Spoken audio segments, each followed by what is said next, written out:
public defender is an attorney employed by the community and responsible for giving legal aid without cost to any person who seeks it and is financially unable to employ private counsel. It is his duty to defend those accused of crime until the issue is decided in the court of law. The first public defender's office in the United States was opened in January 1913. Over the years, other offices were opened. And today, that handful has grown to a network of lawyers cooperating to protect the rights of our clients. Our faith in human nature is often put to the acid test. My job and I were put to such a test in the case of the People versus William Evans. Bill and Madge Evans were the kind of young couple you and I would like to have for neighbors. Happily married, friendly, and helpful, they were well thought of in the community. Bill had a steady job with a good future, assistant to the manager of a flourishing construction firm. You'd never think of Bill as the kind of man capable of committing a felony. How you doing, hon? Terrible. Whenever the first of the month comes around with all those bills, I want to run somewhere and hide. If you don't learn to stick to a budget, you may have to. Say, honey, there's a good show around the corner. How about it? It's that Western you're talking about. You can count me out. Oh, come on, baby. Be a good sport. Buy you some popcorn. No sale. When we got married, you promised I wouldn't have to watch Westerns or wrestling matches. And you promised to love, honor, and obey. Love and honor I do, but obey was stricken from the marriage ceremony. Why don't you go alone? You trust me out alone at night? When I stop trusting you, I'll stop being your wife. I'll tell you what, you find a good love story and I'll go with you. I know a pretty good love story right here. You know something? After 5 years of this, I consider myself a pretty fortunate guy. You cook well, you're fairly bright, and you're even pretty. But I can't count. Oh, Bill, I give up. I can't make these figures balance. You never could. Honey, you wanted to take care of the money. Well, you've been doing it for 3 months now. Don't you think it's time I took over again? Well, if you think so. I know so. Do you realize we overdrawn the other day? But I can't. We have a joint checking account, remember? You mean I wrote too many checks? That's what the bank tells me. Bill, I'm sorry, but it won't happen again. Promise. We'll skip it now. You expecting somebody? No. I'll get it. Mr. Evans? Yeah, I'm Bill Evans. Sergeant Riker, Police Department. What can I do for you? You'll have to come downtown with me to headquarters. Tonight? I'm afraid so, ma'am. Well, what for? You'll find out when you get there. But... Ready? Let's go. I'll go with you. No, look. I haven't shot anybody for a week now. I won't be long. Sergeant? So long, Ed.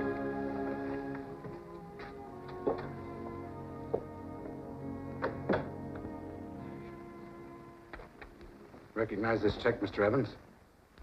Sure, that's for a suit I bought downtown. Then that's your signature. Of course. What's this check doing here? The store turned it over to us. What for? Passing bad checks, Mr. Evans, is a felony. Oh, look, this is ridiculous. That check was good when I wrote it. That's not what the bank said. All right, so I was overdrawn. When I bought the suit, the check was covered, but that was a month ago. For some reason, they didn't put it through, and when they did the other day, I was short. I'll straighten it out right now. I'm afraid that's not the point. Well, look here, Sergeant. These things do happen, you know. My wife and I, we have a joint account. She's poor at figures. Forgets to keep track. This check look familiar to you? Never saw it before in my life. How about this one? No. Recognize any of them? No, why should I? They're all signed by people I never heard of. The signatures are very similar to yours. What do you mean? We have reason to believe that these checks were written by the same person, and that you're that person. What is this? Some kind of a joke? Please don't joke, Evans. I'll have to hold you for further questioning. On what grounds? Forgery and passing bad checks. Wait a minute. This is some kind of a crazy mistake. I don't have anything to do with this. I've got a good job. I've got no reason to do anything like this. You'll have your chance to explain. Come along. Wait, look. Can't I call my wife? She'll be worried. I right, go ahead. He assured her that there was nothing to worry about, that he'd be home in no time. Then Bill Evans was taken to the main jail where he was booked, fingerprinted, and lodged in his cell. Madge did worry. The next morning, she called my office and asked me to see Bill. I agreed to help him all I could.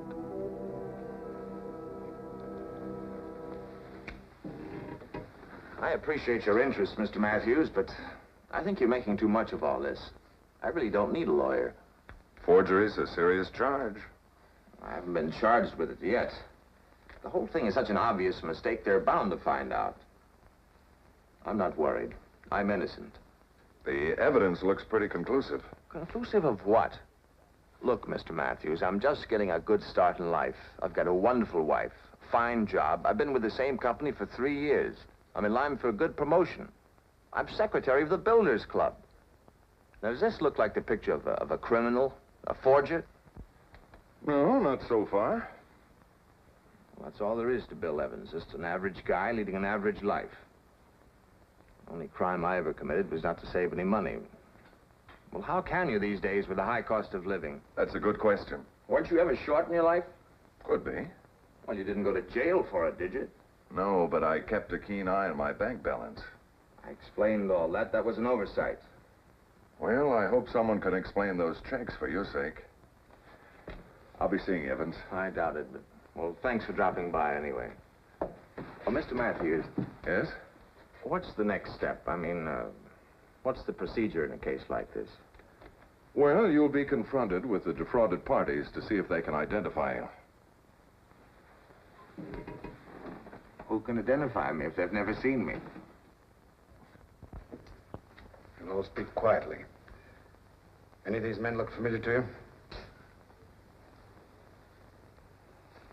Not to me.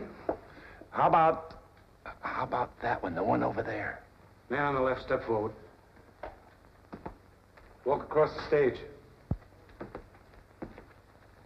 Hold it. Turn to the right. To the left. That ain't him. He had a different kind of nose. Step back in line.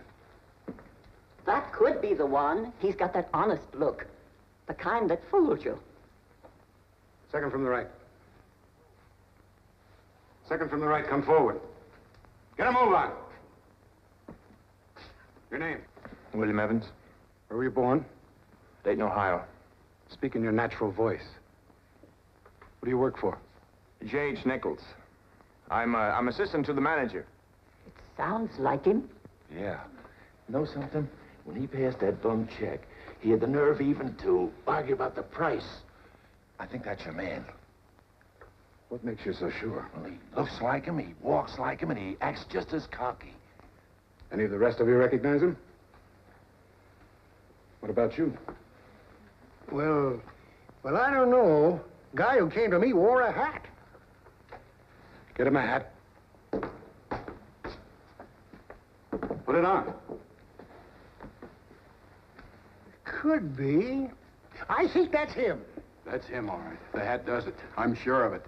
I told you he's the guy. Knew it all the time. That's not true. Okay, mark him. He's been made. That's a lie. I tell you, I haven't done anything. I'm innocent. What do you want from me? I'm innocent. Well, that's that. Thanks, folks. You'll be hearing from us. How many years will he get? First, he has to be tried, ma'am. Then if he's found guilty, he can get up to 14 years. Good. Any man that steals from a poor, defenseless woman deserves all of that. Day Evans was arraigned and a complaint was issued. The charge, forgery and passing a check without sufficient funds, each a felony. Upon his request, the court assigned me to his case. I contacted the police, secured the files and reviewed the evidence, and then saw Bill. You've got to do something, Mr. Matthews. You've got to get me out of here. I'll try. I've told you I'm innocent. Don't you believe me? I'd like to believe you, You Bill. think I'm guilty just because one man identified me. Well, that's no proof. I agree, but when he's backed up by 13 others, What are you talking about? you were identified by 14 witnesses. That's insane. They've made a mistake. I don't know how All or why. 14 of them? Yes, all 14. Bill, I want to help you, but you've got to tell me the truth. It's our job to defend you. If you're guilty... But I'm not guilty, I tell you. This whole thing is like a nightmare, and I can't wake up. Won't you help me? Please. You've got to help me. All right, Bill. We'll talk about it later. Right now, there's somebody who'd like to see you.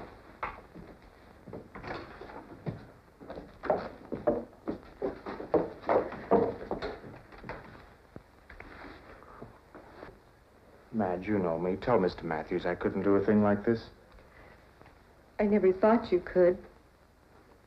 Madge, you don't think... I don't know what to think. When Mr. Matthews told me you were in debt, I wouldn't believe him.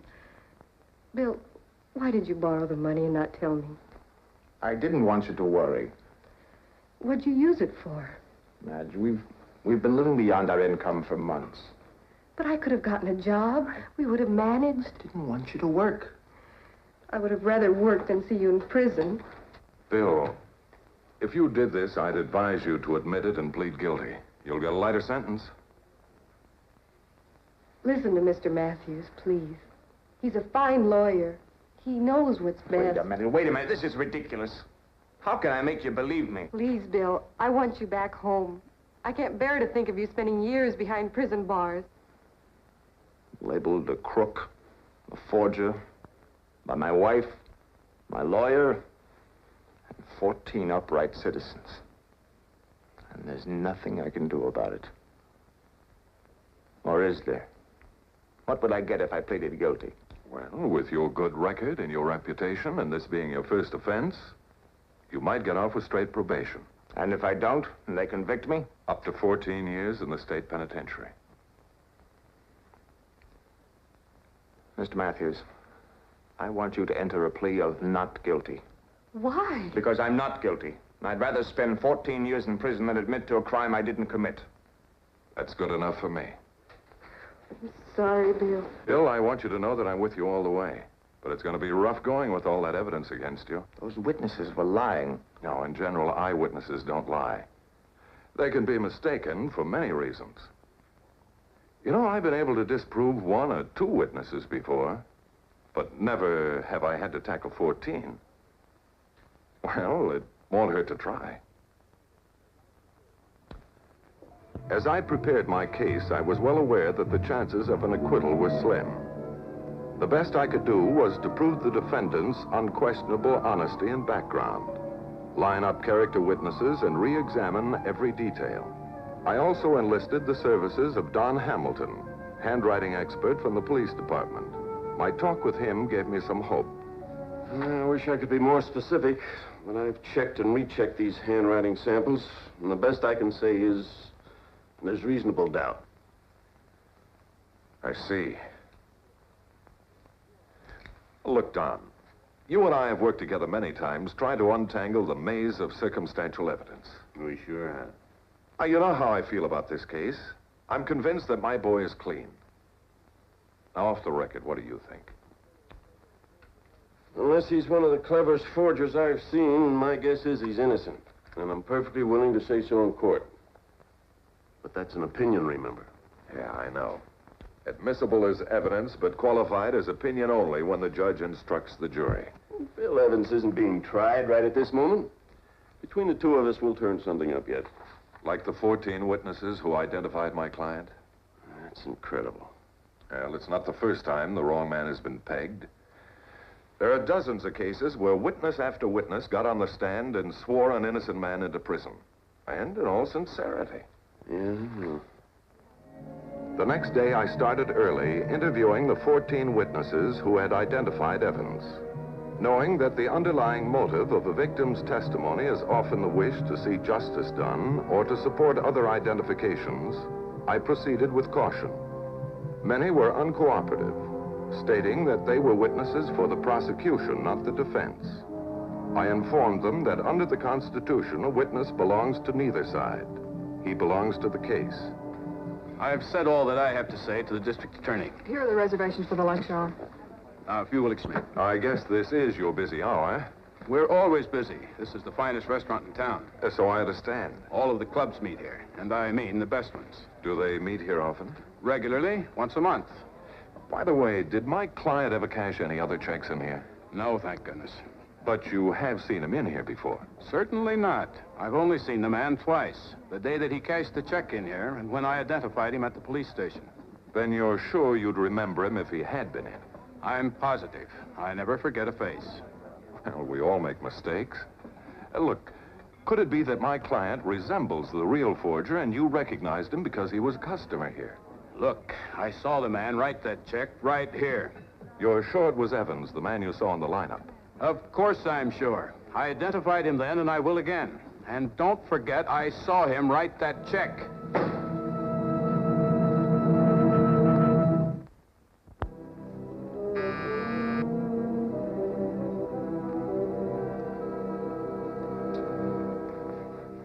Yes? Miss Biggs to see you, Mr. Matthews. Who? Miss Biggs. Oh, certainly. Send her right in.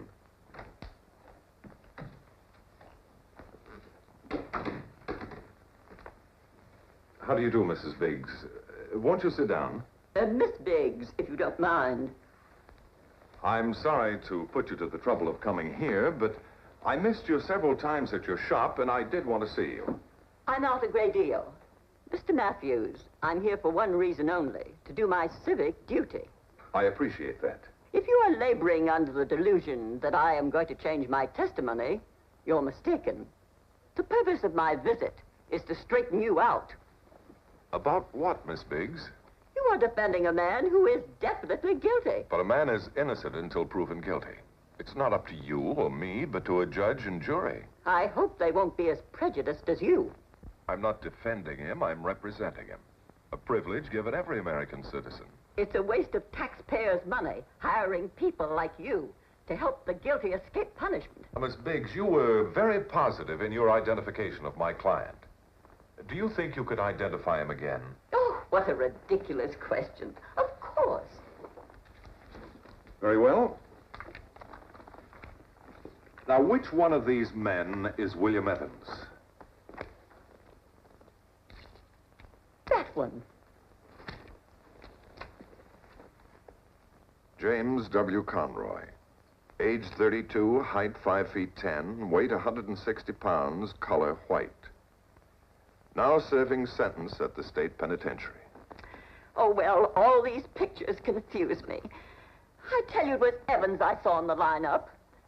And I could tell him again if I'd see him face to face.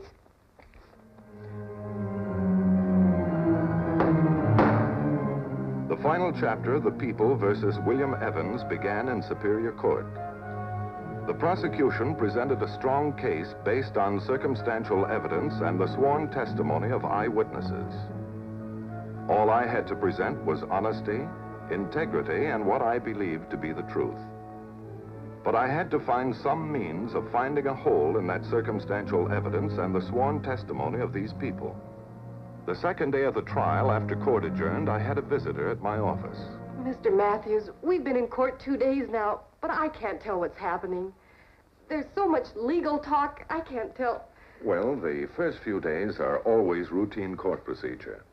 Establishment of the crime, introduction of exhibits, witness identification. I know, but what's going to happen to Bill? I believe that he's innocent and will be acquitted. But I don't understand. Sergeant Riker and our handwriting expert are doing some research for me. In the meantime, I'll attempt to discredit the witnesses. All 14, and that's not going to be easy. Now, isn't it true that when I came to see you at your place of business, you stated that you had never seen the defendant except on the day you received a forged check?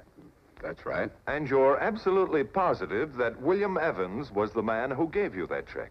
I am. You also stated that you saw the defendant write that check? That's correct. I'm positive. Would you identify him again for the court, please?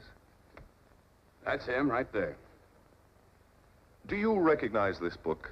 Certainly. It's from our restaurant. It's our reservation book. And who makes the entries in this book? That all depends. Sometimes I do, sometimes the person making the reservation. The Builders Club meets at your restaurant for their monthly luncheon? Yes? Would you be good enough to find one or two places where the club entered reservations and say who made them?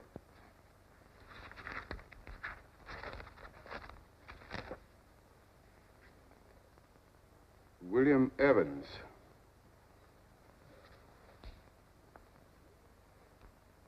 William Evans. He did. Now I remember where I'd seen him before, making these reservations. Well, I guess he didn't write that check after all. It must have been somebody else. What do you think? I would have sworn he was a man. Could you believe it, Beaver? What do you think? Court recess for lunch. I had made progress, but the case was far from won. Then I received a message to contact Sergeant Riker. Hi, Riker. Hello, Jim. Bart. Hello, Ed. Riker picked up a forgery suspect and caught him red-handed. His handwriting tallies identically with the forged checks Evans is on trial for. Name's Gellert. Made a full confession. In fact, he's signing it now. Thanks, Ed. You know, each time I handle a case of mistaken identity, I wonder why I ever became a lawyer. I'll need this man in court. Will you clear it with the chief? Sure thing. Thanks. Now, Miss Biggs, you have previously identified William Evans as the man who gave you that check. That's right. I never forget a face. Never. Not when I can see him face to face. Will you point him out to the court, please? He's sitting right there at that table. Now, Miss Biggs, will you look around the courtroom and tell us if you see any other person who might be the man who gave you that check? I certainly don't. I tell you, that's the man right there. If it please the court, I would like permission to ask William Evans and Jack Geller to step up to the bench. Granted. Will William Evans and Jack Geller step up to the bench, please? Miss Biggs, look at these two men carefully. Now, are you still sure of your identification? I could be mistaken. Your Honor, members of the jury, the man standing next to the defendant is Jack Geller. He has confessed to the charges for which William Evans is on trial. Your Honor, I move for the acquittal of my client. The defendant is found not guilty, and it is ordered that he be released from custody.